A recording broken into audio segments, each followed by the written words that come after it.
Good evening. I am Anil Agarwal, former Chief Manager, Punjab National Bank. So, Punjab and Sindh Bank LBO notification has come.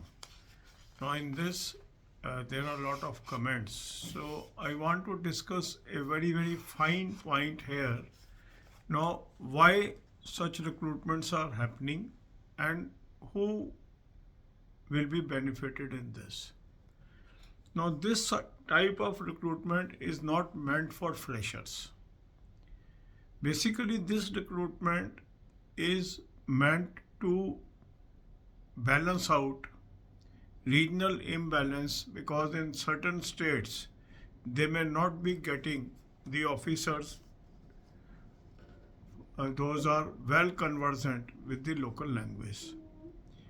So, this is an opportunity for the officers, those are already working in scale 1 in other public sector bank or RRB but not posted in such states and they may be native of these states. So if they intend to go to their parent state or a state, any state if they feel like, so this is the opportunity for them. Say there are vacancies in Arunachal 5, Assam 10, Gujarat 30, Karnataka 10, Maharashtra 30, Punjab 25. Say one person who hails from Punjab is working in some public sector bank or RRB in some other state, maybe far-flung state, and wants to go back to Punjab state.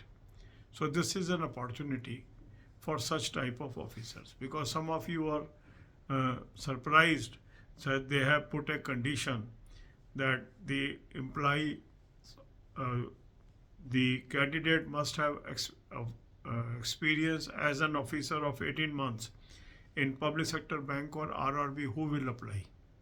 There may be candidates, those are working in public sector bank and RRB in a city or a state which is not comfortable for them. But they want to come to the state where these vacancies are there and there will be protection for say about 10 years, no transfer for 10 years. So there may be some candidates, they are asking for applications, naturally some people will apply. So but for fresher this is not an opportunity, okay. So in banking this is a sort of a lateral movement recruitment. So every recruitment may not be for the freshers. And now as such type of notifications will come, they may eat away some of the vacancies of probation officers. Some of you are apprehending. So if every bank starts recruiting through LBO, what will happen to PO? It may have some effect, but not significant impact. Because PO they would like to take, because PO is already a posting cadre employee, so that is more suitable to the banks. But still there are some states more specific to some banks where they are not having their staff. And usually such type of shortage is there where the language is different than, you can say, Hindi or the widely used language. And that's why these vacancies are coming in the areas where the people, those are proficient in that local language, are required. And that's why you see in this notification also, it is Punjabi, then in Maharashtra Marathi, Karnataka the Kannada, Gujarat in Gujarati, Assam Assami. So and similarly Arunachal they have mentioned English. So this is we have to keep in mind that some vacancies may be useful for one person, some vacancies may be useful to another person. So you have to read the notification very carefully before applying. God bless you all. आज Punjab Sindh bank का local bank officer का notification आया, मैं उस पर comments पढ़ रहा था. काफ़ी लोगों ने कहा सर फ्रेशर के लिए नहीं है तो इसका क्या फ़ायदा है. देखो ऐसा है कि जो भी नोटिफिकेशन आएंगे वो ज़रूरी नहीं हर कैंडिडेट के लिए सूटेबल हो. मगर हर नोटिफिकेशन के पीछे कुछ ना कुछ सोच होगी, तो उसको हमें समझना होगा।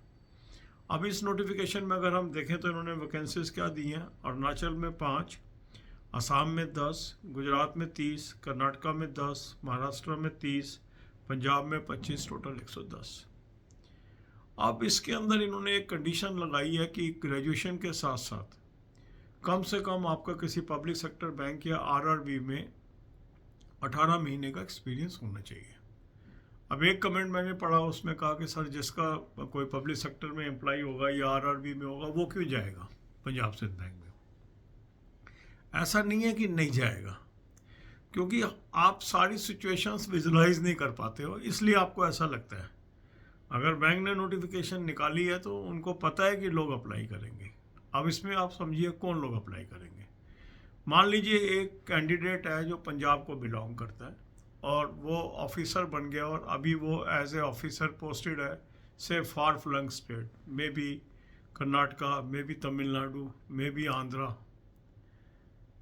For him this is a opportunity if he has already put in 18 महीने की अगर उसकी सर्विस हो गई है तो वो स्केल 1 से स्केल 1 में मूव कर रहा है, तो उसको मतलब एटलीस्ट जो घर से बाहर वो है उससे उसको छुटकारा मिल जाएगा। और यहाँ पर अगर वो पंजाब से बिलोंग करता है वो पंजाब में वापस आ जाएगा और 10 साल तक वो अपने स्टेट में रह सकता है। ऐसे ही मान लो वो गुजरात का है तो वो गुजरात में वापस आ जाएगा, वो महाराष्ट्र का है तो महाराष्ट्र में वापस आ जाएगा। इसी तरह अब कोई कर्नाटका का ऐसा हो सकता है नेटिव जिसकी मान लो पोस्टिंग दिल्ली हो रखी है या उसकी हरियाणा में हो रखी है या हिमाचल में हो रखी है या जम्मू कश्मीर में हो रखी है, कहीं भी मतलब far flung from his native town, because India is very big.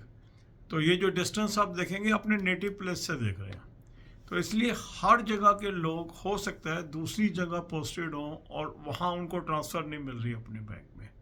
हालांकि 1 अप्रैल के बाद नई ट्रांसफ़र पॉलिसी भी आ रही है, तो ये एक अपॉर्चुनिटी है उन ऑफिसर्स को मूव करने की from one bank to another bank. तो इसको बोलते हैं लेटरल, मतलब within from one organisation to another organisation आप जंप कर रहे हैं सेम कैडर के अंदर।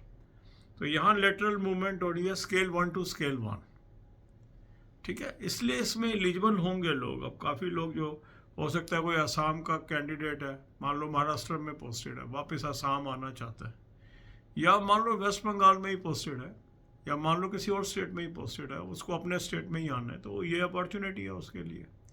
ऐसे ही अरुणाचल का हो सकता है कोई कैंडिडेट।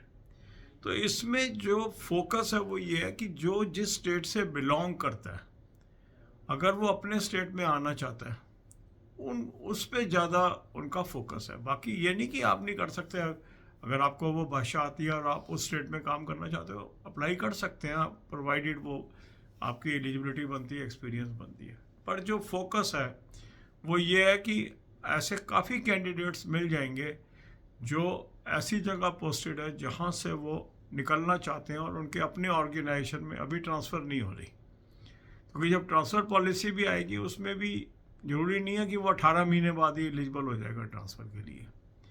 किसी बैंक में 3 साल लग सकते हैं, किसी में 4 साल लग सकते हैं। यहाँ वो अगर उसके लेस देन 2 ईयर सर्विस हुई है तो वो एलिजिबल हो गया, वो यहाँ से शिफ्ट कर जाएगा, उसको कोई मेजर फाइनेंशियल लॉस नहीं हो रहा क्योंकि स्केल 1 से स्केल 1 में जा रहा है, तो काफ़ी हद तक उसको प्रोटेक्शंस मिल जाएंगे। तो हर नोटिफिकेशन पे हमने ये नहीं सोचना है कि मुझे फ़ायदा नहीं है, ठीक है, किसी को फ़ायदा तो हो रहा है। अब जो फ्रेशर्स हैं उनकी चिंता क्या होती है कि अगर इस तरह के नोटिफिकेशन आते गए तो पीओ की वैकेंसी पे फ़र्क तो नहीं पड़ेगा। देखो पीओ की वैकेंसीज पे इसका फ़र्क पड़ सकता है, मगर जब एक ऑफिसर किसी बैंक को छोड़ के दूसरे बैंक में जाएगा तो वहाँ पर उस बैंक में तो वैकेंसी अराइज हो रही है ना। तो नेट टू नेट इसके अंदर सीधा सीधा कोई बहुत ज़्यादा पीओ की वैकेंसी पे फ़र्क नहीं पड़ना चाहिए जहाँ लेटरल मूवमेंट वाली वैकेंसीज हैं। जो दूसरी एलबीओ की वैकेंसीज आ रही हैं उसके अंदर हो सकता है कि जो उन्होंने पीओ से लेना था वो एलबीओ से 1 साल में कर लें, अगले साल ना जरूरत पड़े एलबीओ लाने की उनको। तो इसलिए माइल्ड इफेक्ट हो सकता है, मगर ये फुल रिप्लेसमेंट नहीं है क्योंकि पीओ ऑल इंडिया कैडर है, वो चाहिए ही चाहिए बैंक्स को। मगर जहाँ जहाँ रीजनल इम्बैलेंसेस हैं उनको कवर करने के लिए भी एक ये फाइन ट्यूनिंग एक्सरसाइज है, और ये पहला साल है, अभी देखते हैं इसका क्या अल्टीमेट बैंकों को फ़ायदा होता है नहीं होता है, ये कंटिन्यू रहता है नहीं रहता है, ये तो आने वाला वक्त ही बताएगा। ठीक है, तो अगर आप फ्रेशर हैं तो केयरफुली नोटिफिकेशन को भरें, ये ना आप अप्लाई कर दें आप एलिजिबल ही नहीं है, फिर बाद में आपको दिक्कत हो। इसलिए मैंने ये बात हाईलाइट की है। ये एग्जिस्टिंग जो लोग हैं स्केल 1 में पब्लिक सेक्टर में या आरआरबी में, अगर वो एक पर्टिकुलर स्टेट को चूज़ करना चाहते हैं उनके लिए ये एक अच्छी अपॉर्चुनिटी है। God bless you all.